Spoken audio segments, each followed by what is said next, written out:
ज़ुलज़िलतिल अर्ज़ु ज़िलज़ालहा व अख़रजतिल अर्ज़ु अस्क़ालहा व क़ालल इंसानु मा लहा यौमइज़िन तुहद्दिथु अख़बारहा बिअन्ना रब्बका औहा लहा यौमइज़िन यस्दुरुन नासु अश्तातन लियरौ अअमालहुम फमन यअमल मिस्क़ाल ज़र्रतिन खैरन यरह व मन यअमल मिस्क़ाल ज़र्रतिन शर्रन यरह।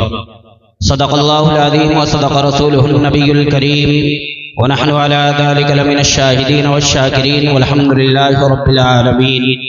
दुरूद पाक पढ़ें। अल्लाहुम्मा सल्लि अला मुहम्मदिन व अला आलि मुहम्मद कमा सल्लैता अला इब्राहीम व अला आलि इब्राहीम इन्नका हमीदुम मजीद। अल्लाहुम्मा बारिक अला मुहम्मदिन व अला आलि मुहम्मद कमा बारकता अला इब्राहीम व अला आलि इब्राहीम इन्नका हमीदुम मजीद। मुहतरमुल मकाम काबिल सद्र एहतराम मुअज़्ज़ज़ उलमा इकराम शुअराए उज़्ज़ाम सामईन बज़्म पर्दा में बैठी ख़वातीन उम्मत, परवरदिगार आलम जल्ल शानहू का बड़ा एहसान हुआ, करम हुआ, फजल हुआ कि परवरदिगार आलम जल्ल शानहू ने मुझे और आपको इस मुबारक माह की मुबारक शब में मुबारक जगह पर मुबारक महफिल में बैठने की तौफीक अता फरमाई।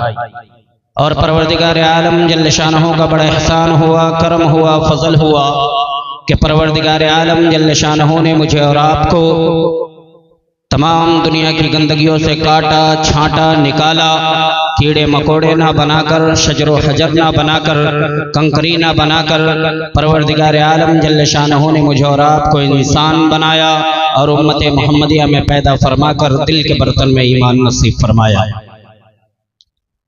मोहतरम बुजुर्गों और दोस्तों,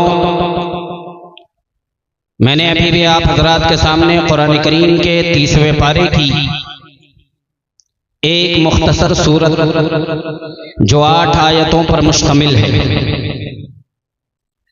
जिसे सूरतुल ज़िलज़ाल भी कहते हैं, जिसे सूरतुल ज़लज़ला भी कहते हैं, जिसे सूरतुल ज़िलज़िला भी कहते हैं और जिसे सूरतुल जामिया भी कहते हैं। यह कुरान करीम की एक जामे सूरत है, बल्कि इसमें एक आयत ऐसी है इस सूरत में जिसने पूरी शरीयत इस्लामी को इकट्ठा किया हुआ है। एक बात मैं अपने दरसों और अपने बयानों में अक्सर कहा करता हूं आप हजरात सुनने वालों के सामने कि अल्लाह की किताब कुरान मुक़द्दस का यह तरीक़ेकार है कि 4 मज़ामीन कुरान करीम अक्सर जिक्र करता है, बल्कि कुरान करीम के मरकजी मजमून वो 4 हैं, जिसमें से पहला मजमून जो कुरान करीम जिक्र करता है वो है इस्बातुत तौहीद, कि अल्लाह की वहदानियत को कुरान करीम साबित करता है कि इलाह एक है, हाजत रवा एक है, मुश्किल कुशा एक है, मुतसर्रिफ एक है, आलिमुल गैब एक अल्लाह की जात है। और दूसरा मजमून जो कुरान करीम जिक्र करता है वो है इस्बात रिसालत, कि अंबिया और रसूल यो बरगुज़ीदा इंसान है जिन्हें मैंने नबूवत के ताज से नवाजा है और अपने बंदों की रहनुमाई के लिए इन्हें अपना पैगाम देकर भेजा है। सारे अंबिया, सारे रसूल मेरे बंदे थे, इंसान थे, बशर थे और बरहक थे। और तीसरा मजमून जो कुरान करीम जिक्र करता है वो है इस बातें सिद्कुल किताब, यानी सदाकतुल किताब, कि परवरदिगार आलम जल्ल शानहू ने यूं फरमाया कि मेरी आसमानी किताबें जितनी थी सब सच्ची किताबें थी। हर दौर में मैंने जब अपने नबी को, अपने रसूल को किताबें दी तो उस दौर में उस किताब का मानना लाजमी करार दिया। और कुरान करीम का मजमून जो है वो सदाकतुल किताब, यानी ये सच्ची किताब है, लारैब किताब है, बेऐब किताब है, सारी किताबों की सरदार किताब है, सारी किताबों के ऊपर निगरान किताब है, अल्लाह के मिलाने वाली किताब है, अल्लाह के तरीका दस्तूर हयात है, कानून जिंदगी है और आपको और हमको जन्नत की राह पे गामजन करने वाली किताब है। और चौथा मजमून जो कुरान करीम जिक्र करता है, मेरे पास वक्त नहीं है इतना जो मैं तफसील से बयान कर सकूं, इसलिए जल्दी जल्दी मैं अर्ज कर रहा हूं कि चौथा मजमून जो कुरान करीम जिक्र करता है वो है इस बात क़यामत। यानी कि फरमाया कि सारे अंबिया, सारे रसूल और सारी किताबें इसीलिए भेजी गई कि एक दिन आएगा जिस दिन मानने वालों को जजा दूं और ना मानने वालों को सजा दूं। एक दिन आएगा जहां अदल का तराजू कायम होगा और हर आदमी अपना किया हुआ सारा कुछ इन आंखों से देखेगा। यह कुरान करीम साबित करता है। तो चार मज़ामीन इस बात तौहीद। तो आज मैं इन चार मज़ामीन में से एक मज़मून फिक्र आखिरत, यौमुल क़ियामा, तख़वीफ़ उख़रवी का जो मज़मून सूरतुल ज़िलज़ाल में है बयान करता हूं। आप जरा सुनिए कुरान क्या कहता है। परवरदिगार आलम जल्ल शानहू ने कुरान करीम के 30वें पारे में सूरतुल ज़िलज़ाल में साफ साफ ऐलान फरमाया इदा ज़ुलज़िलतिल अर्ज़ु ज़िलज़ालहा। अजीब लफ्ज है चकनी वालों, जब हिलाया जाएगा जमीन को, ज़िलज़ालहा, इसका हिलाया जाना एक बार में पूरी की पूरी तह तक, नीचे तक इसको हिला दिया जाएगा।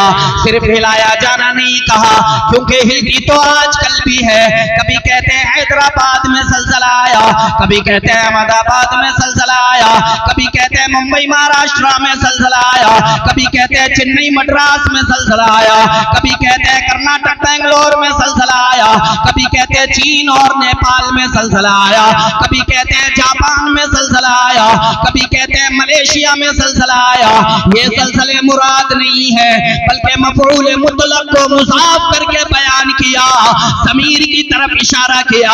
फरमाया इज़ा ज़ुलज़िलतिल अर्ज़ु ज़िलज़ालहा,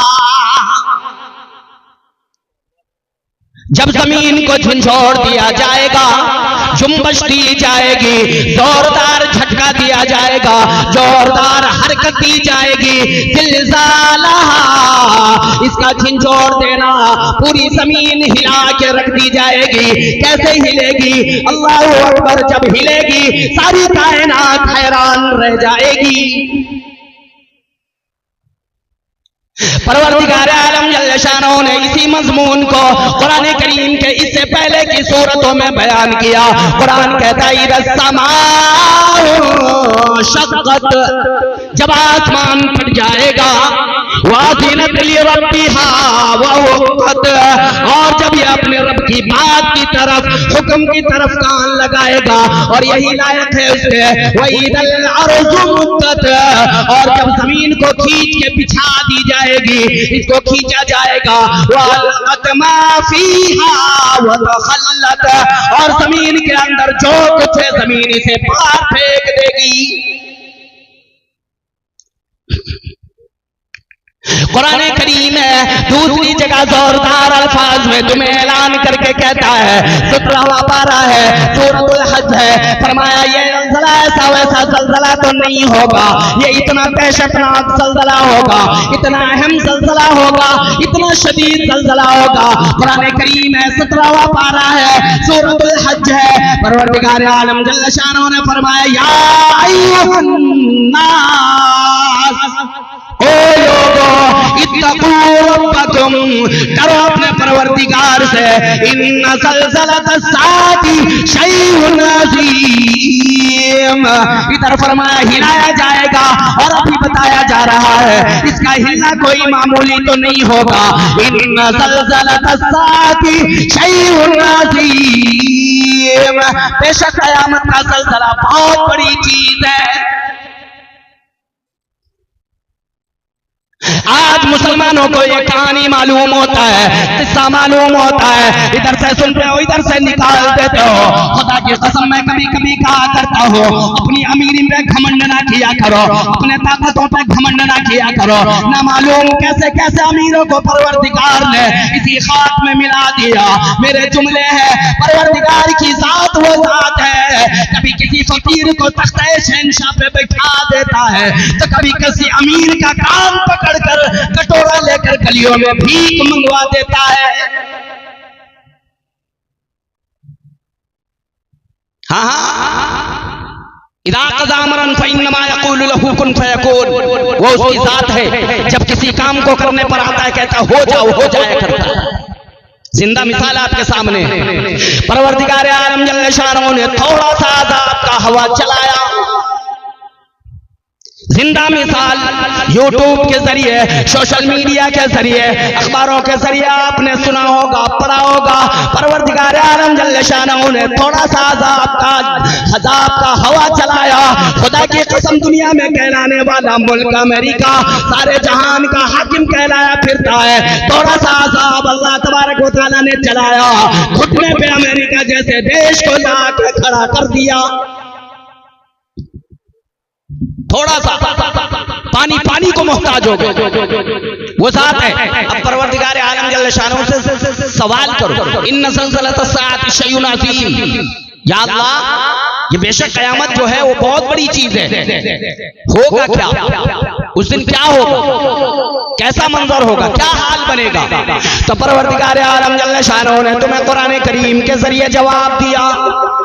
फरमाया यौम तरौनहा, ओ लोगो जिस दिन तुम इस ज़लज़ले को देखोगे तो तज़हलु कुल्लु मुर्ज़िअतिन अम्मा अर्ज़अत, हर दूध पिलाने वाली औरत, हर दूध पिलाने वाली माँ, हर दूध पिलाने वाली औरत मदा अपने दूध पीते बच्चे को जमीन पे पटक के भाग जाएगी, अपने दूध पीते बच्चे से बेखबर और गाफिल हो जाएगी। हालांकि जो मर्जी हो जाए, माँ अपने बड़े बेटे को तो छोड़ देती है, लेकिन अपने दूध पीते बच्चे को कभी भी किसी भी हौसला में नहीं छोड़ती।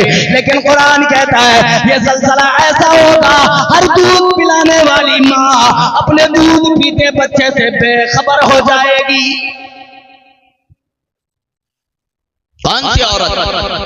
वो औरत जो अपने बच्चे से इतनी मोहब्बत करती है, इतनी मोहब्बत करती है कि कोई अगर उसके बच्चे की तरफ आंख उठा करके देख ले, खुदा की कसम उसका जी चाहता है उसका मुंह नोच ले। इतनी मोहब्बत करने वाली माँ।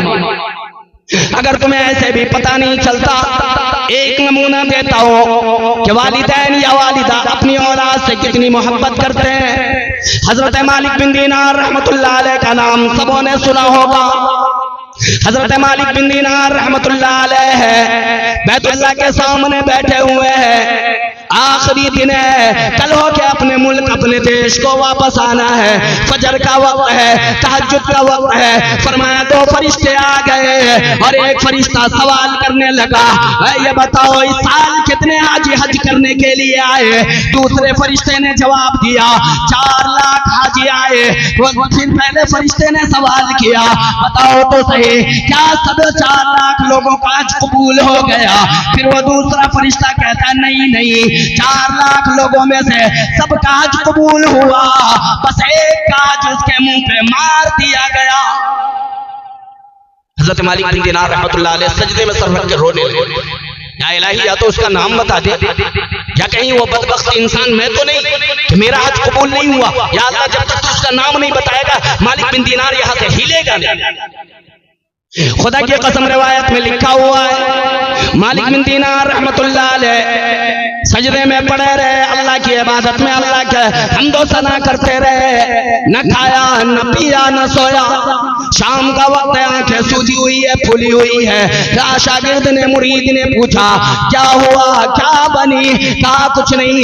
फिर वही वक्त तहज्जुद का वक्त आ गया। फिर 2 फरिश्ते आ गए, एक ने सवाल किया कितने हाजी आए, कहा 4 लाख। फिर कहा सबके हज कबूल हो गए, कहा नहीं, एक का जिसके मुंह पे मार दिया गया। मालिक बिन दीनार रहमतुल्लाह अलैह ने कहा ओ अल्लाह की मखलूक, ओ अल्लाह के बंदे, ओ अल्लाह के नूरी फरिश्ते, बता तो सही वो कौन है जिसका हज कबूल नहीं हुआ, जिसका हज उसके मुंह पे मार दिया गया, मुझे बता, कहीं मैं वो तो नहीं। कहा मालिक बिन दीनार वो आप नहीं हो, लेकिन फिर भी मैं नाम जानना चाहता हूँ, चेहरा देखना चाहता हूँ। फरिश्ते ने मालिक बिन दीनार रहमतुल्लाह अलैह से फरमाया कि वो आदमी वो है, उसका नाम अब्दुर्रहमान बिन सीरान है, ईरान का रहने वाला है, सफेद दाढ़ी है, रुमाल पीछे रखा हुआ है, और उसकी निशानी ये है कि वो जब तहज्जुद का वक्त होगा उस गेट से आएगा और कहेगा लब्बैक अल्लाहुम्मा लब्बैक। बैतुल्लाह से आवाज आएगी ला लब्बैक, जा जा तेरा हज कोई कबूल नहीं। हजरत मालिक बिन दीनार रहमतुल्लाह अलैह इंतजार करने लगे, देखो तो सही। अब आया है अब्दुर्रहमान बिन सिरान, उस गेट से दाखिल हुआ, आवाज लगाता है लब्बैक अल्लाहुम्मा लब्बैक, आवाज आती है ला लब्बैक। हजरत मालिक बिन दीनार रहमतुल्लाह अलैह ने कांधे पे हाथ रखा है अब्दुर्रहमान बिन सिरान के। आवाज तूने सुनी? कहाँ? हाँ सुना। आज तुम सुन रहे हो, मैं पिछले 8 साल से यही लफ्ज सुनता आ रहा हूं। फिर चला जा। तो अब्दुर्रहमान बिन सिरान मालिक बिन दीनार रहमतुल्लाह अलैह से कहता है कि चल वो दर तू बता दे, कहाँ जाऊं, इसके अलावा कोई है कबूल करने वाला तो बता। तो हजरत मालिक बिन दीनार रहमतुल्लाह अलैह फरमाते फिर कब तक रहेगा? अब्दुर्रहमान बिन सिरान कहता है कि जब तक कबूल ना हो जाए तब तक रहूं। मालिक बिन दीनार रहमतुल्लाह अलैह तहज्जुद की नमाज पढ़ी है, फजर का नमाज का वक्त हुआ है, फजर की नमाज से फारिग होकर फरमाया बता तो सही आखिर क्या वजह है कि तेरे हज कबूल नहीं हुए, क्या बात है, क्यों कबूल नहीं किए जा रहे? खुदा की कसम अगर सीने में ईमान हो, वालिदैन से मोहब्बत करने वाले लोग अगर बैठे हो, आशिक़ रसूल बैठे हो, खुदा की कसम तड़प जाओगे।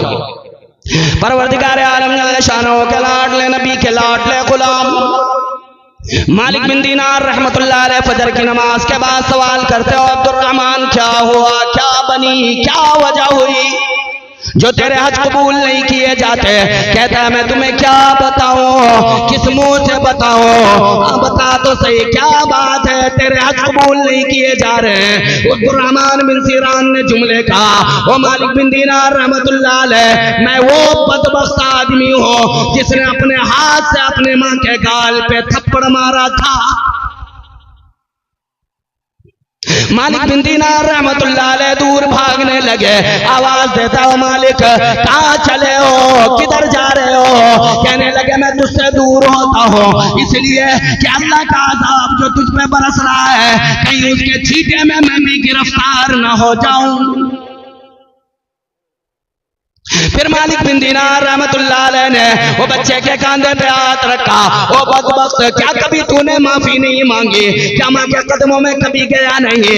मालिक बिन दीनार रहमतुल्लाह अलैह के सवाल को सुन के कहता है, अधाड़े मार कर रोने लगता है, कहता है मेरा जी तो चाहता है बार बार मां के कदमों में जाने का, माफी मांगने का, लेकिन ये दिल इजाजत नहीं देता, कौन सा चेहरा लेकर मां के पास जाऊं?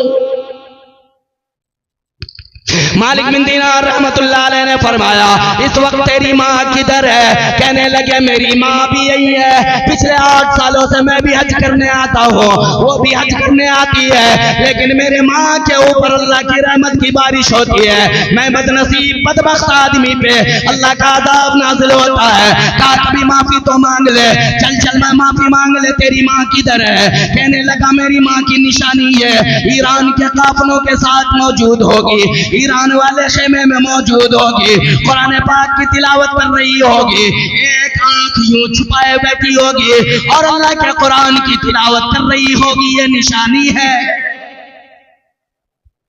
हजरत मालिक बिन दीनार रहमतुल्लाह अलैह ईरानी खेमे में चले गए, देखा एक औरत बूढ़ी माँ की बड़ी प्यारी कुरान करीम के तिलावत की आवाज आ रही है, चले गए वहां जाकर देखा एक बूढ़ी माँ अपने आँख को चेहरे से, अपने आँख को चादर से छुपा कर बैठी हुई कुरान की तिलावत करती है। मालिक बिन दीनार ने आवाज दी ओ अब्दुर्रहमान बिन सिरान की अम्मा, उधर जैसे ही कान में आवाज पड़ती है फौरन अपने आंखों पे हाथ डालती है, कहती है ओ अब्दुर्रहमान का नाम ना ले, जब भी उसका नाम आता है मेरी आंखों में दर्द होने लगता है। मालिक बिन दीनार रहमतुल्लाह अलैह ने कहा कि औलाद के नाम से तेरे आंखों के दर्द का क्या ताल्लुक?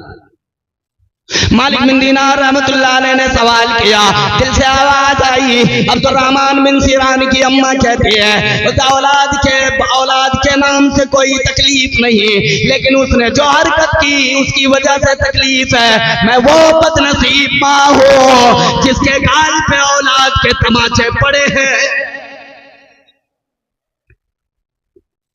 हजरत मालिक बिन दीनार रहमतुल्लाह अलैह ने कहा, ओ अम्मा उसे माफ कर दे, आज जो अल्फाज मैंने सुने हैं वो अल्फाज अगर तू सुन लेती तेरा कलेजा बाहर आ जाता, तू तड़प जाती। मालिक बिन दीनार रहमतुल्लाह अलैह से कहने लगे, क्या तुझे वो अपना गवाह बना कर लाया है? क्या वो मेरे सामने आता, मेरे सीने से लगता, क्या मैं उसे माफ ना कर देती?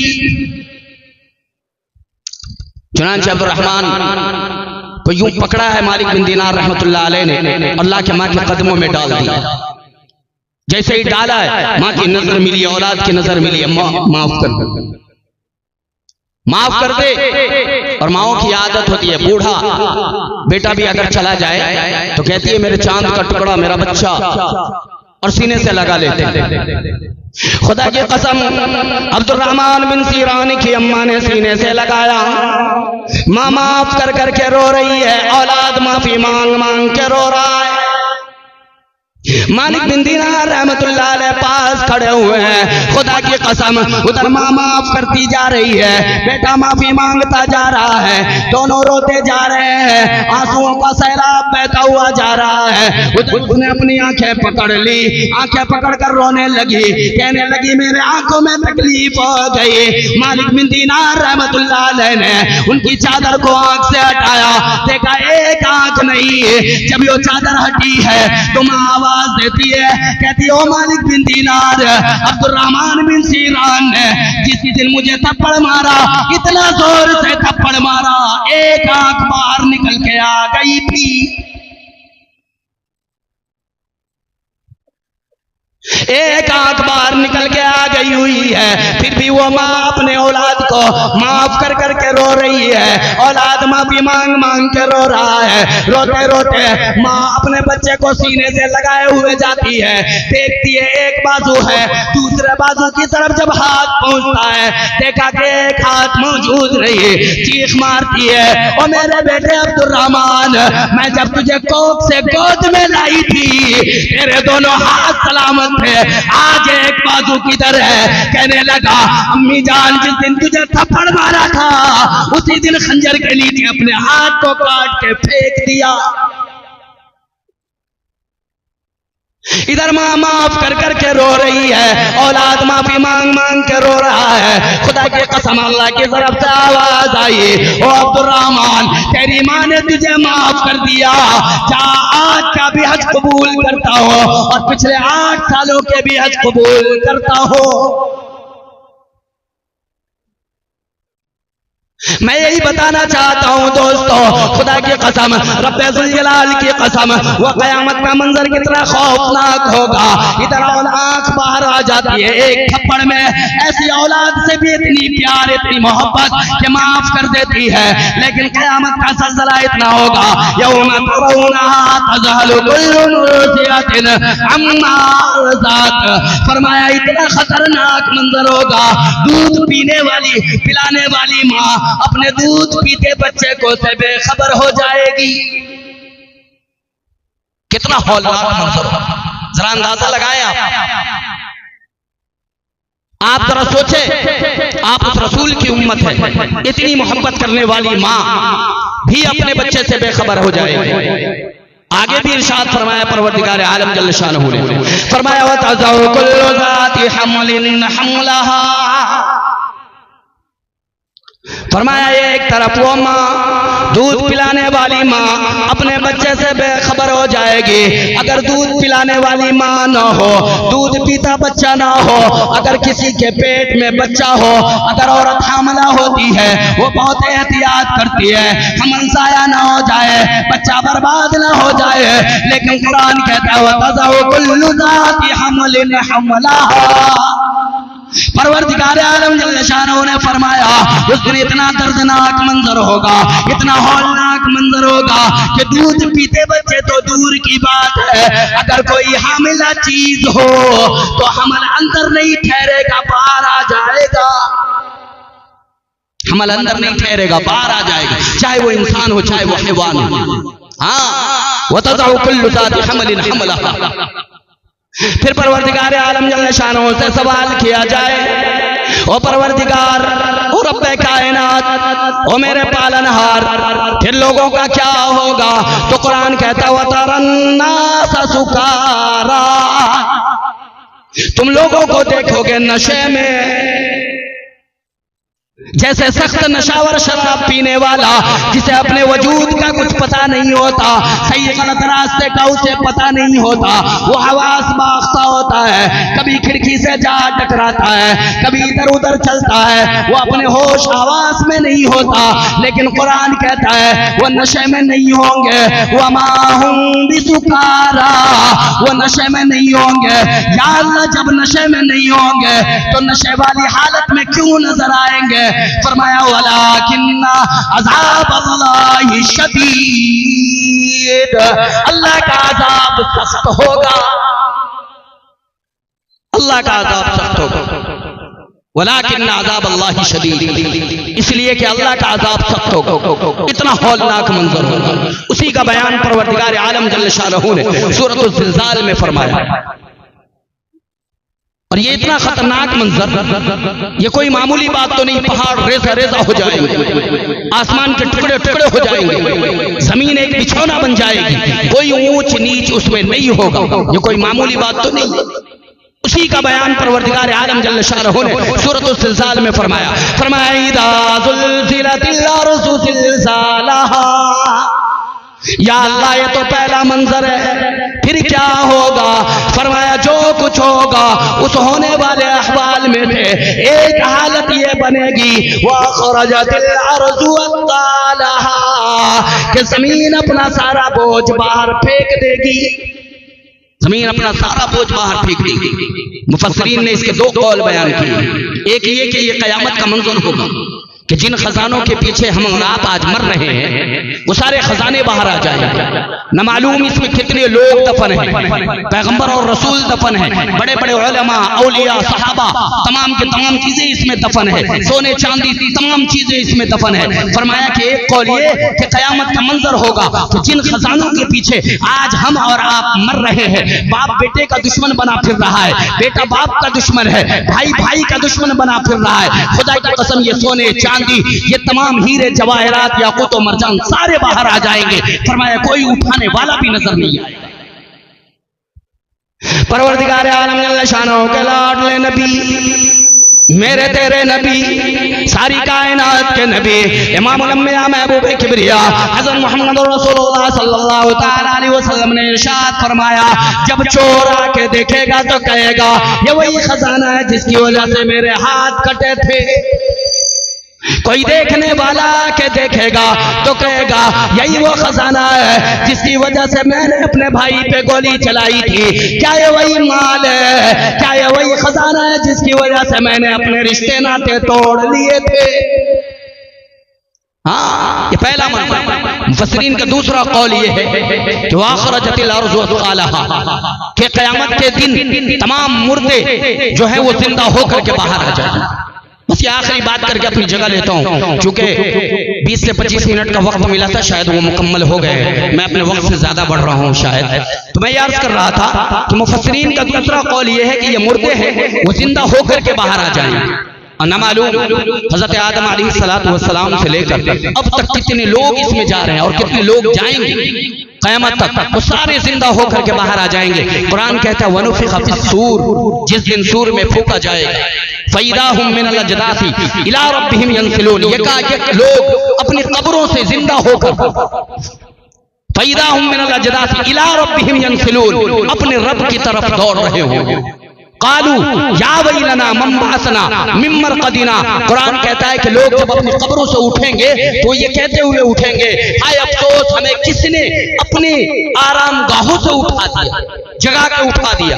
यह हौलनाक मंजर जब देखेंगे तो कब्र वालों को यूं लगेगा कि वही वो आराम गाह बेहतर था इस खतरनाक मंजर से। फ़इज़ा हुम मिनल अजदासी इला रब्बिहिम यंसिलून कालू या वैलना मम बअसना मिन मरक़दिना। कुरान सकते के बाद कहता है हादा मा वअदर रहमान, फिर कुरान कहता है कि जो तेरे रब ने बयान किया था ये वही हालत है। आगे फरमाया हादा मा वअदर रहमान व सदक़ल मुरसलून, जो रसूल ने कहा था वो सच था।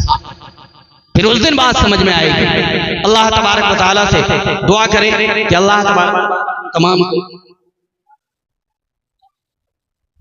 तबारक व तआला हम तमाम को कहने और सुनने से ज्यादा अमल की तौफीक अता फरमाए।